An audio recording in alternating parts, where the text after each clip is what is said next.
The myth, beyond talking about centaurs, unicorns, and dragons, there are myths that occur nowadays in our community, around us, even in our habits. Ronald Barthes, on his book Mythologies, explains that the myth is a cultural process that writes the experience in the collective knowledge. In other words, it is just a superstition.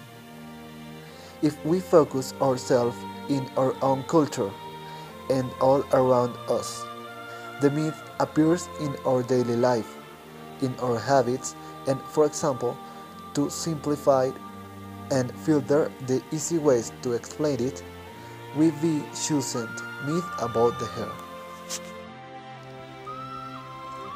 Our grandmothers insist that we have to look pretty all the time, and for that we have to cut our hair. Normally, if we do not access to their demands, they become very annoying, so we find ourselves in the hair salon. They don't do this to be annoying, instead it's an issue of aesthetics and beauty, and for that already exist myths. Some of those are specifically to curly hair, others to maintenance. The first myth we are going to talk about establishes its relation with the moon. The moon phases plays an important role in the growing of hair.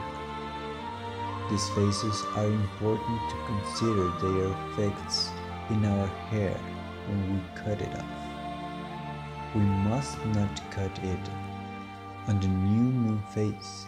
It damages the hair a lot. It is also known as the damaged moon. At the third quarter, it is recommended to cut it off if you want to make it grow very fast but thin. This is recommended first and foremost to women. The first quarter helps to slowing down the growing of hair and also its growth very strong and thick. Finally, the full moon phases restore all damage taken. Although there are people that blindly believe in this myth, there are no scientific proofs it's real. The hair grows on average about 15 centimeters a year. The growing is because in the root there are many stem cells able to separate and differentiate due by hormones.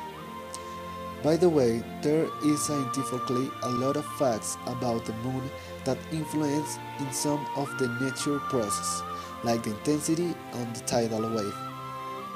The moon's gravity influences the ocean, and because of this attracts the waves to its position, causing the rise of the speed and height.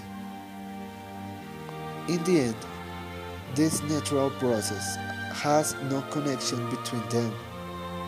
Although the composition of the human body is 70% water, the moon has no influence in the hair, but exists an explanation of the beginning of this myth.